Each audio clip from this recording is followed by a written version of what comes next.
नमस्कार, अपनी ढपली अपना राग के साथ हाजिर हूं मैं अनुपम। ज्ञानवापी मस्जिद और श्रृंगार गौरी मंदिर को लेकर कानूनी लड़ाई लगातार जारी है। आज जहां एडवोकेट कमिश्नर को बदलने की मुस्लिम पक्ष की मांग पर सुनवाई है, वहीं हिंदू पक्ष ने भी 7 मई को सर्वे रोके जाने की स्थिति से कोर्ट को अवगत कराया है। लेकिन इसके साथ साथ अब शुरू हो चुका है ताजमहल बनाम तेजो महालय का मुद्दा भी। इसे लेकर कल कोर्ट में सुनवाई भी है। याचिकाकर्ता का दावा है कि ताजमहल में हिंदू मंदिर और उससे जुड़ी निशानियां मौजूद हैं, जिसे अब छुपाया जा रहा है और इसे बाहर आना चाहिए। यानी कि अयोध्या काशी के बाद क्या है ताज का राज, इस पर अब शुरू हो चुकी है सियासत। इसी पर हम चर्चा करेंगे, लेकिन उससे पहले आप इस रिपोर्ट को देखिए और समझिए कि आखिर सियासी माहौल अब इस पर कैसे गरमाया हुआ है।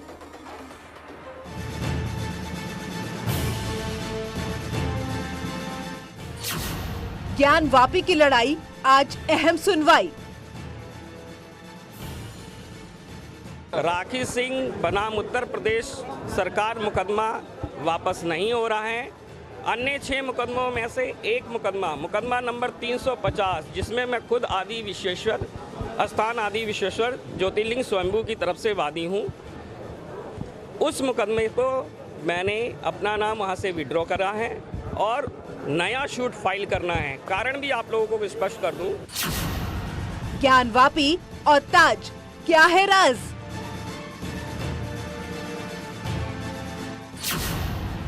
अयोध्या काशी के बाद ताज का राज। हिंदू पक्ष कहता है कि उसके नीचे मूर्तियां हैं, मुस्लिम कहते हैं कि इबादत गाह है। इस तरीके के विवाद भारत अब नहीं झेल सकता। हिंदू मुस्लिम बहुत हुआ, अब इन सबसे हट के आपको विकास की तरफ सोचना होगा। इसलिए मैंने माननीय न्यायालय से मांग की है उन 22 कमरों को खोल के उसके अंदर जो भी चीजें हैं एक बार सार्वजनिक कर दीजिए, क्योंकि वो बात की संभावना जो है वो खत्म हो जाए सदा के लिए। ताजमहल या तेजो महालय। योगी आदित्यनाथ का कार्यकाल लॉ एंड ऑर्डर का स्वर्ण युग है। ये देश संविधान से चलेगा, कानून से चलेगा, आईपीसी, सीआरपीसी, सीपीसी से चलेगा। कबीलाई संस्कृति अब इस देश में नहीं चलेगी। कोर्ट ऑर्डर पर तकरार, सियासत बरकरार।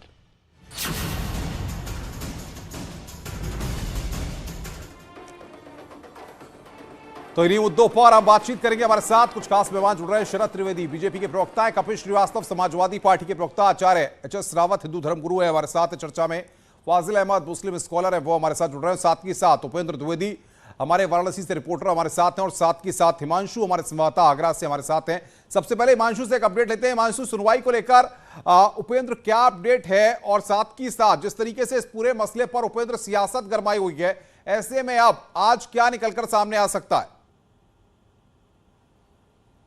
देखिए, अभी तक आज की जो अदालत से 2 तस्वीरें साफ होनी थी। पहली तस्वीर साफ हो गई कि राखी सिंह मुकदमा वापस नहीं लेंगी। खुद जितेंद्र सिंह बिसेन जो विश्व वैदिक सनातन संघ प्रमुख हैं, उन्होंने बात स्पष्ट कर दी कि वो राखी सिंह मुकदमा वापस नहीं लेंगी, यानी कि पांचों की पांचों वादी इसमें बनी रहेंगी। दूसरी जो प्रमुख बात है वो ये कि अभी 3:30 बजे कोर्ट में इस मसले पर सुनवाई होगी। जो मुस्लिम पक्ष ने आपत्ति दर्ज की थी वकील कमिश्नर को लेकर, उनके तटस्थ होने को लेकर, उनकी निष्पक्षता को लेकर, तो वो अभी 3:30 बजे के बाद फैसला आएगा कि क्या वकील कमिश्नर वही रहते हैं या अदालत वकील कमिश्नर को मुस्लिम पक्ष की जो शिकायत है, प्रार्थना पत्र है, उसके बाद बदलती है, और बदलती है तो अगला वकील कमिश्नर कौन होगा, और फिर क्या सर्वे जो शेष सर्वे बाकी रह गया है, जो दूसरे दिन का सर्वे नहीं हो पाया है, क्या वो शेष सर्वे होगा, और होगा तो वो कब होगा? कि तमाम सारे सवालों के जवाब 3:30 से 4 बजे के बीच में मिलेंगे, जब इस पूरे मामले बिल्कुल उपेंद्र, तो हम आपके पास आएंगे, आप बने रहिए हमारे साथ, आगे भी आपके पास आएंगे अभी चर्चा करने के लिए। शरद त्रिवेदी जी बीजेपी के प्रवक्ता है, उनके पास चलते हैं, फिर हिमांशु के पास भी चलेंगे। वो आगरा में ताजमहल और तेजो महालय जो ये नई चर्चा शुरू हुई है उस पर भी बताएंगे। शरद जी, सवाल ये है, ज्ञानवापी का रहस्य तो अभी सामने नहीं आ पाया है, लेकिन उससे पहले ताजमहल और तेजो महालय को लेकर के भी सियासत शुरू हो गई है। भारतीय जनता पार्टी किस तरह से रिएक्ट करती है इस पर? अनुपम जी, ये निजी कोई विवाद अगर कर रहा है, 5 महिलाओं ने ज्ञानवापी मस्जिद के बारे में उन्होंने कहा कि वहाँ पे वो पूजा करती है, उनको साल में एक बार मौका दिया जाता है पूजा करने का। उन्होंने कहा है कि हमको हर हफ्ते पूजा करनी है। तो ये दो, और उसका मुस्लिम पक्ष उसको उसके खिलाफ जा रहा है। तो ये दोनों जो चीज़ें हैं ये कोर्ट में है। कोर्ट ने कहा है कि हम इंक्वायरी करेंगे। कोर्ट ने अपनी टीम भेजी है, लोकल कमिश्नर अपॉइंट किया है, सरकार से कहा है कि आप सुरक्षा दीजिए, सरकार सुरक्षा दे रही है। तो ये आप दो पक्षों का आपस का मामला है, इसका सरकार या भाजपा से कोई लेना देना नहीं है। लेकिन विपक्ष नहीं मान रहा है शरद जी। कपिल श्रीवास्तव जी, आप मानने को तैयार है भाजपा के प्रवक्ता जिस बात को कह रहे हैं, आप स्वीकार कर रहे हैं इस बात को, कह रहे हैं भाजपा से कोई मतलब नहीं है, पल्ला झाड़ती है भाजपा।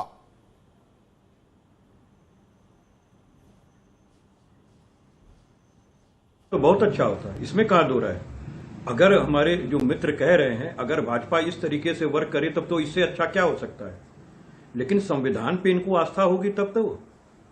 और 20 प्रश्न ये खड़ा कर दे रहे हैं उसके बाद भी। अगर माननीय न्यायालय में इनके तमाम प्रवक्ता आज से नहीं पिछले 3-4 दिनों से इसी बात पे लेकर के लड़ जा रहे हैं। हम तो कह रहे हैं पहले आप पार्टी का स्टैंड अपना क्लियर कर लीजिए कि आप क्या कहना चाहते हैं। समाजवादी पार्टी का स्टैंड एकदम क्लियर है कि हम संविधान से बनने वाली ग्रिड नॉर्म से बनने वाली हमारी विधियां, चाहे वो प्रक्रियात्मक हो, दंडात्मक हो या सिविल नेचर की हो, और साथ ही साथ माननीय न्यायालय जो उस पर वर्डिक्ट करेगा, समाजवादी पार्टी उसके साथ है। बिल्कुल, अब दूसरी बात रह गई कि बिल्कुल ये जो प्रक्रिया मैं आपके पास हिमांशु हमारे साथ आगरा से हैं, उनसे एक अपडेट लेते हैं। हिमांशु, ये जो याचिका दाखिल की गई है, किन किन बातों का इसमें जिक्र किया गया है और क्या लगता है आपको अब आने वाले वक्त में इसमें और क्या देखने को मिल सकता है? जी बिल्कुल, जो याचिका दाखिल की गई, दरअसल ताजमहल के चमेली फर्श और मुख्य मकबरा के नीचे 22 कमरे बने हुए हैं। इन 22 कमरों में बाकायदा सीढ़ी के जरिए रास्ता जाता है और आखिरी बार 1934 में 1934 में इसका निरीक्षण हुआ था। उसके तस्वीरें सामने आई थी, न्यूज़ 18 के पास भी उसकी तस्वीर है। तो उसके बाद से इन बंद कमरों को नहीं खोला गया। तो सबसे बड़ा सवाल है आखिर इन बंद कमरों का राज क्या है, ये विवाद शुरू कैसे हुआ, उसका भी उल्लेख जरूरी है। एक इतिहासकार हुए हैं पुरुषोत्तम नागेश ओक, और उन्होंने अपनी पुस्तक ट्रू स्टोरी ऑफ ताज में लिखा है कि ताज के भीतर जो कमरे हैं उसमें कुछ गणेश भगवान जैसी आकृतियां पाई गई हैं, कुछ कमल के फूल हैं और साथ ही साथ कुछ अन्य ऐसी आकृतियां हैं जिससे साबित करने का ये दावा मजबूत होता है कि यहाँ कभी न कभी हिंदू धार्मिक स्थल से जुड़ा कुछ न कुछ जरूर रहा होगा। उसी के बाद से ताजमहल बनाम तेजो महाले का विवाद ये शुरू हुआ है। जो ओक की इतिहासकार ओक की पुस्तक थी उसके बाद से तब से लेकर तमाम प्रदर्शन हुए, धरना हुए कई बार। अभी आप देखिए कुछ दिन पहले अयोध्या के परमहंस आए थे, वो भी यही बात कर रहे थे वहां जाकर के प्राण प्रतिष्ठा करेंगे। बिल्कुल बिल्कुल हिमांशु, जाहिर तौर पर अब सियासी केंद्र बिंदु में भी ये पूरा मुद्दा है। आप बने रहिए। आचार्य एच.एस. रावत हिंदू धर्मगुरु हैं, आप किस नजरिए से देखते हैं? क्योंकि लगातार ये कहा जाता है कि ताजमहल का जो कनेक्शन है, इतिहास के पन्नों को टटोला जाता है, उसमें कई तरह की बातें निकल करके सामने आती हैं। एच.एस. रावत साहब, आपका तर्क क्या है? रूपम जी, ऐसा है, 1992 ईस्वी के आक्रांत आए जिन लोगों ने भी हिंदुस्तान पर हमला किया, उन्होंने कोई भी अपनी एक चीज बनाई नहीं। ये इतिहास बताता है इस बात को। उन्होंने मंदिरों को तोड़ा, मस्जिद बनाई, और हिंदू राजाओं के किलों को तोड़ा, अपने किले बनाए।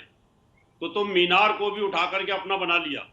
इससे ये साबित होता है कि उनको इतनी जल्दी थी कि हिंदू धर्म को ध्वस्त करने की, तो उन्होंने जितने भी बढ़िया बढ़िया जगह थी, जो बहुत अच्छी अच्छी बिल्डिंग थी, जो ऐतिहासिक बिल्डिंगें थी, धरोहर थी, उन सबको डेमोलिश किया ऊपर से, और फटाफट उनके ऊपर अपनी बिल्डिंगें तैयार की। तो डाउट है कि मुझे पता है, जितना मैं जानता हूं ताजमहल के बारे में, यहाँ पर शिवलिंग है और यहाँ राजस्थान के राजा ने किसी मन्नत के तहत इस मंदिर को बनवाया था और बहुत भव्य मंदिर था, और इसको उठा करके शाहजहां ने इसको कन्वर्ट कर दिया ताजमहल के अंदर। तो ये सब चीजें भूली नहीं जाती। हमारे यहाँ पर हमेशा से याददाश्त का जो तरीका रहता है, पहले लिखित में नहीं होता था, तो हमेशा हम कहीं ना कहीं श्रुति और स्मृति पे। बिल्कुल रावत साहब, कुछ पुरानी तस्वीरें भी इस वक्त हम स्क्रीन पर दिखा रहे हैं। तमाम दर्शक जो हमें जुड़े हुए हैं हमारे साथ, वो पुरानी तस्वीरें ताजमहल की देख रहे हैं। फाजिल अहमद साहब का एक रिएक्शन लेता हूं, फिर रावत साहब आपके पास आ रहा हूं। फाजिल अहमद साहब, क्या ये बात स्वीकार करने वाली है, क्या ये बात मानी जा सकती है कि ताजमहल जहां पर बना हुआ है वहां पर मंदिर था, शिवलिंग था, और जिसके प्रमाण एच.एस. रावत साहब कह रहे हैं कि इतिहास के पन्नों में भी दर्ज हैं? भी कुछ भी बोलता रह रहा है, और अदालत में लोग जा रहे हैं, समय बर्बाद कर रहे हैं अदालत का। अरे चाहे तेजी महल हो चाहे ताजमहल हो, है तो भारत का ही ना। दुनिया तो उसे भारत का ताजमहल समझती है ना। अब ये कुछ भी महल हो, बातें कर रहे हैं, उसका मंदिर तोड़ के बनाया। अरे कौन करता है ये तो सारे मस्जिदों को, सारे मीनारों को, सबको मंदिर बोलते हैं। अयोध्या में बाबरी मस्जिद को बोला कि बाबर ने तोड़ के मंदिर बनवाई। सुप्रीम कोर्ट ने कह दिया कि फाजिल अहमद साहब कह रहे हैं, रावत साहब सुन रहे हैं आप कि किस तरीके से तो आप लोग परंपरा में जहां जहां मस्जिद है वहां पर कहते हैं मंदिर बने हुए थे। ये तो आप रटाया बयान है। फाजिल साहब का ये जवाब, अच्छा रावत जवाब दीजिए। मैं तो इनको ये कहना चाह रहा हूं फजील अहमद साहब को कि आप भी तो हिंदू थे पहले, आप क्यों नहीं मान लेते आज हिंदू हैं? आप भी तो हिंदुस्तान की धरोहर, सारे मुसलमान, क्योंकि आप डर की वजह से कन्वर्ट हो गए थे। तो आप मान लो भाई हम हिंदू है पहले, आपको क्या दिक्कत है? हम भी मान लेंगे कहां भाई ये जो मस्जिदें बनी हुई है पहले आप ही की रही होंगी कहीं ना कहीं, आप भी मान लो, क्योंकि आप भी तो धरोहर हिंदुस्तान की हो ना। ये तो सवाल ये है कि भारतीय जनता पार्टी क्यों चुप है, क्यों आप अपना स्टैंड क्लियर नहीं करते हैं? सवाल यहां पर यह है। शरद जी, अनुपम जी देखिए, ये निजी विवाद है, मैंने आपसे पहले निजी भी कहा, विवाद तो है, ये लेकिन अलग मुद्दा ताजमहल है, तेजो महल है, ये फैसले, ये जो बयान आ रहे हैं, जो सियासत हो रही है, इस पर आप सुन रहे हैं, तमाम रिएक्शन सुन रहे हैं। मैं अपनी तरफ से कोई रिएक्शन नहीं दे रहा हूं। नहीं अनुपम जी, ये मैं इतिहास का भी विद्यार्थी हूं, मैं वकील भी हूं और इतिहास का विद्यार्थी हूं। मैं ऑनर्स किया है हिस्ट्री में। मैं आपको बताऊं कि जब ये लोग बाहर से आए थे तो ये मिस्त्री और मजदूर लेके नहीं आए थे। जो यहाँ उनको जो मंदिर दिखे, वो यहाँ मस्जिदें नहीं थी, मंदिर दिखे, उसमें से मूर्तियों को बाहर कर दिया गया और उसमें कुरान जो है वो खुद के लिख दी गई और वो मस्जिद हो गई। वो अलग चीज़ है, क्योंकि 40,000 ये रिकॉर्डेड हिस्ट्री है, 40,000 मंदिरों को तोड़ के मस्जिदें बनाई गई। दिल्ली में कुतुब मीनार परिसर में आज भी आर्कियोलॉजिकल सर्वे ऑफ इंडिया ने लिखा है, ये आरएसएस या भाजपा ने नहीं लिखा है, आर्कियोलॉजिकल सर्वे ऑफ इंडिया ने लिखा है कि वहाँ पे विष्णु का मंदिर था। विष्णु के मंदिर को 27 मंदिरों को तोड़ के ये जो इसका परिसर बनाया गया है जिसमें कुतुब मीनार। चलिए बात आ गई। रावत साहब, ये ताजमहल की बात और तेजो महल की बात तो समझ में आती है, लेकिन ज्ञानवापी का रहस्य क्या है? अब सर्वे में क्या निकलकर सामने आएगा बताइए जरा। शरद जी, आ रहा हूं मैं आपके पास। हिंदुस्तान के बहुत सारे लोगों को ज्ञानवापी का पता नहीं था। जो हमारा काशी विश्वनाथ का मंदिर है, इसको तोड़ करके औरंगजेब ने यहां पर ये मस्जिद का निर्माण किया। जल्दबाजी थी, क्योंकि कहीं ना कहीं विद्रोह हो सकता था और विद्रोह होने की संभावनाएं रहती थी, तो ये पूरा काम करते नहीं थे। जैसे बाबरी मस्जिद के अंदर आपने देखा कि नीचे कमल के फूल और बहुत सारी हिंदू चीजें, मूर्तियां निकली, बहुत सारे सिंबल निकले। ऐसे ही यहाँ पर अगर आपको देखेंगे तो सरेआम जो मस्जिद की पीछे की दीवार है उस पर सरेआम दिखाई दे रहा है गणेश जी की मूर्तियां, प्रतिमाएं, बहुत सारी कुछ चीजें दिखाई दे रही हैं। अब इनको डर इस बात का है कि अगर ये ओपन हो जाता है, ये सर्वे हो जाता है, तो पूरे हिंदुस्तान को, पूरे वर्ल्ड को पता चलेगा और सभी लोगों को इस बात का पता चलेगा कि ये जो आक्रांता हैं, इन्होंने दूसरे धर्मों की संस्कृति को नष्ट किया था। जब तुर्की के मामले में अगर देखें तो वहां के चर्च को भी नष्ट किया, वो लोग भी इस बात को मानते हैं, पूरी ईसाइयत इस बात को मानती है। हिंदुओं को तो बहुत ज्यादा नुकसान इन लोगों ने किया था। तो इस बात का डर है, इसलिए वो वीडियोग्राफी नहीं होने दे रहे और इसलिए उस इंक्वायरी को नहीं होने दे रहे, जिससे लोगों को पता चलेगा तो फिर दोबारा से लेकिन सवाल यहाँ पर ये है, ये सारी चीजें जब निकल करके सामने आती हैं, रावत साहब और त्रिवेदी जी दोनों से आपका मेरा इस सवाल एक एक करके जवाब चाहूंगा। तो सियासी चश्मे से यह माना जाता है कि हिंदू और मुस्लिम के नाम पर खाई बांटने के लिए, दरार बांटने के लिए इस तरह के सिंबॉलिक फिगर्स, इस तरह की तमाम इमारतों को टारगेट करके एक माहौल बनाने की कोशिश हो रही है। शरद त्रिवेदी। अनुपम जी, हमारा इस मुद्दे से कोई लेना देना, जो राम मंदिर वाला मुद्दा था उसमें भाजपा कहीं भी वादी नहीं थी, इस मुद्दे में कहीं वादी नहीं है। हम साक्ष्य और तथ्यों की बात करें, अगर तथ्यों के बेसिस पे कोर्ट ने कहा है कि हम सर्वे कर, कोर्ट भी नहीं मान रहा है, दोनों पक्षों की बात नहीं मान रहा है। कोर्ट ने कहा है कि हम सर्वे कराएंगे, हम वीडियोग्राफी कराएंगे, हम जो भी तहखाने, कमरे, जो भी उसमें मुद्दा उठाया होगा उस पर हम शिनाख्त करेंगे, एक एक चीज की बारीकी में जाएंगे। उसके ऊपर सर्वे किया जा रहा है। सरकार का काम था कमिश्नर को अपॉइंट करना, सरकार का काम था सुरक्षा देना, वो सरकार दे रही है। वहां महत्वपूर्ण बात। हिमांशु हमारे साथ आगरा से। हिमांशु, अब 10 मई का इंतजार करना होगा जब याचिका पर सुनवाई होगी, लेकिन तब तक कई सारे रिएक्शन और पुराने जो लोग जुड़े हुए हैं, इतिहासविद या तमाम लोग, क्या जानकारियां दे पा रहे हैं, क्या बता पा रहे हैं? क्योंकि यह विवाद नया नहीं है, इससे पहले भी इस तरह के बयान और इस तरह का मुद्दा उठ चुका है।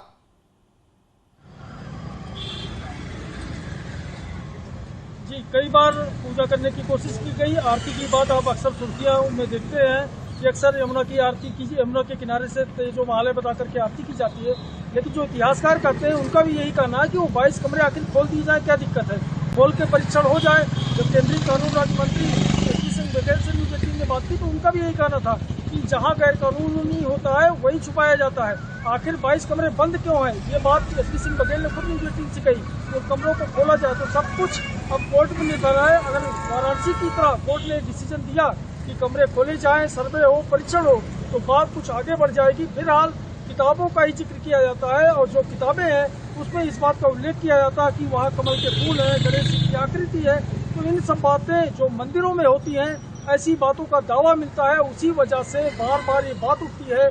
कोई प्राण प्रतिष्ठा की बात करता है, कोई कहता हम आरती करेंगे। तो इसी वजह से ये विवाद है। अब सब कुछ कोर्ट पर निर्भर है, कोर्ट क्या करता है। कोर्ट अगर सर्वे का आदेश देता है ये बड़ी इसी दिशा में एक बड़ा कदम माना जाएगा। रावत साहब, अगर सर्वे का आदेश होता है, हिमांशु कह रहे हैं हमारे संवाददाता, तो सच सामने आ जाएगा। और आखिर इन कमरों में क्या है, क्या हुआ, क्या इतिहास के पन्नों में टटोल कर तमाम चीजें हैं, वो सच पूरा देश के सामने होगा। 10 मई तक इंतजार भी करना होगा।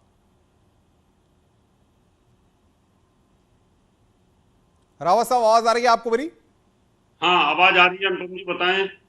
कह रहे हैं 10 मई को कोर्ट में जो याचिका दायर की गई है उस पर सुनवाई होगी कि ताजमहल की तेजो महाल है और उन कमरों में क्या रहस्य है, क्या चीजें हैं, शिवलिंग है, क्या है, जो बातें आप कह रहे हैं। इसके लिए 10 मई तक तो इंतजार करना होगा।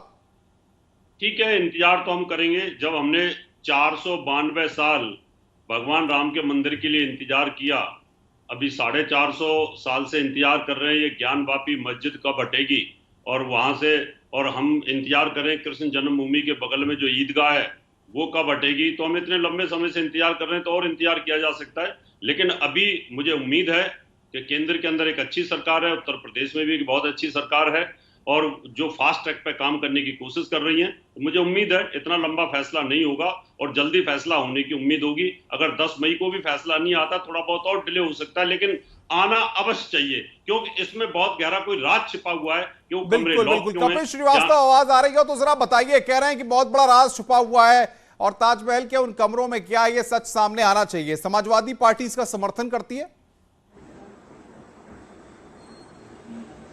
देखिए, समाजवादी पार्टी ऐसे मुद्दों को कि जो न्यायालय में विचाराधीन है उस पर यही कहती है कि जो माननीय न्यायालय का आदेश होगा वही समाजवादी पार्टी का अपना रुख है। लेकिन एक बात हम जरूर कहना चाहते हैं कि देखिए, जब भारत आजाद हुआ और इसकी आजादी में हिंदू मुसलमान सिख सभी ने अपनी अपनी खूनों की आहुति दी है, और उसके बाद जब लोकतंत्र स्थापित हो गया, स्वतंत्र भारत आ गया, हमारा अपना एक कॉन्स्टिट्यूशन आ गया, कॉन्स्टिट्यूशन से विधि मान्यता लेती हुई जो है वो प्लेसेस एंड वर्शिप एक्ट आ गया, जिसको कि सुप्रीम कोर्ट ने आगे चल के इसको स्ट्रक्चर का हिस्सा बता दिया, मूल ढांचे का, कि अब इसमें किसी भी किस्म से कोई भी प्रार्थना स्थल हो या जो कुछ भी, उसमें स्वरूप में परिवर्तन नहीं हो सकता। तो ये तो आपका एक लैंडमार्क हो गया ना। अब यहां आस्था से नहीं चलता है देश, देश चलेगा कॉन्स्टिट्यूशन से, देश चलेगा न्यायालयों से, देश चलेगा नियमों से। तो बाकी चीजें इतिहास से बदला नहीं लिया जा सकता है, रिवेंज आप इतिहास से नहीं ले सकते। इतिहास से आप सबक लेते हैं और भविष्य को कौन है, कौन ये हवा पैदा करने की कोशिश कर रहा है? कपिल श्रीवास्तव, नहीं, जो बात आप कह रहे हैं, इशारा किस तरफ आप कर रहे हैं? कौन पैदा करने की कोशिश कर रहा है? भाजपा है? कौन है? कौन लोग है वो? अरे कौन पैदा कर रहा है? कौन पैदा कर रहा है? अरे स्पष्ट है कि अगर भारतीय जनता पार्टी को देश के कॉन्स्टिट्यूशन में अगर विश्वास होता, 1947 से पूर्व ही राम मंदिर पर जब यथास्थिति बनाए रखने का आदेश था, तो आडवाणी जी को रथ यात्रा लेकर निकलने की क्या जरूरत थी? शरद त्रिवेदी, जवाब दीजिए। और आप देख लीजिए जो वर्डिक्ट आई, जो वर्डिक्ट आई, पहले पूरी बात हो जाने दें। जो राम मंदिर पर वर्डिक्ट आई, उसमें गोगोई साहब के न्यायमूर्ति की 5 पीठ ने क्या कहा कि जो विवादित ढांचा गिराया गया, ये जो है पार्ट ऑफ क्रिमिनल कॉज है। उनको ये माना कि आपराधिक कृत्य थी। उसके बाद भी सबक नहीं है। आपकी बात न्यायालय से बड़ा आस्था हो सकती है क्या? सुन लीजिए, आपकी बात रखिए तो जवाब ले सकते हैं क्या? ये भारतीय जनता पार्टी क्या चाहती है? ये भारतीय जनता पार्टी क्या चाहती है? अभी तो धर्मगुरु खुद ही कह रहे थे कि कौन करवा रहा है? पहली चीज तो बताएं कि भारतीय जनता पार्टी की बढ़िया सरकार आ रही है, तेजी से सारी चीजें हो जाएंगी। अरे भारतीय जनता पार्टी के हाथ में न्यायालय है क्या? और अगर भारतीय जनता पार्टी के हाथ में न्यायालय है तो ये देश के लोकतंत्र के लिए खतरा है। सुन लीजिए कपिल जी को। अंकुश जी बोलिए।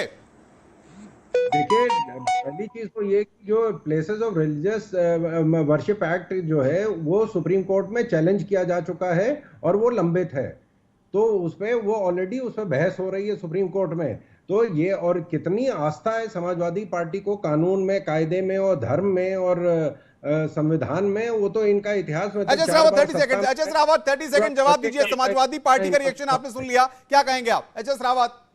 मैंने कपिल जी को सुना है, इन्होंने कहा देश संविधान से चलता है और संविधान के हिसाब से होना चाहिए, न्यायालय के हिसाब से होना चाहिए।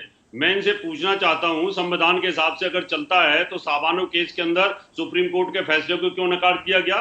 और संविधान के अंदर चेंजेज होते रहते हैं, जैसी डिमांड होती है। धारा 370 में भी संविधान का एक हिस्सा होती थी। नकार दिया? साबानो केस क्या था? चलिए धर्मगुरु जी जरा बताइए, साबानो केस क्या था? का हिस्सा है। साबानो केस क्या था बताइए मुझे। नहीं, नाम से काम चलेगा। साबानो का केस क्या था ये बताइए पहले। कोई गलती की है क्या? रावत साहब ये बताइए, आप एक धर्मगुरु हैं, आप मुझे बताइए ये साबानो करते हैं, ये साबानो केस में था मैं धर्म से बता हुआ हूँ, क्या तनकीद थी, क्या बात बिंदु थे बताइए। बोलने का अधिकार है मुझे, अपने प्रदेश के बारे में बोलने का अधिकार है, केस के अंदर क्या बात बिंदु थे, अधिकार है। अगर आप सापा के देखिए बताएंगे नहीं, भाग जाएंगे। फाजिल साहब यही रोकेंगे आपको, वक्त की मेरे पास कमी है। लेकिन सवाल यहां पर यह है कि अब सुनवाई होनी है और इधर ज्ञानवापी का राज और साथ की साथ ताजमहल या तेजो महल है, ये सारी चीजें अब अदालत की चौखट पर हैं और फैसला या भी चीजें कितने दिन में होंगी, कितने देर वक्त में चीजें सामने आएंगी, ये यहां पर देखना होगा। लेकिन सियासत जोरों पर है। अपनी डपली अपना राग में आज बस इतना ही। नमस्कार।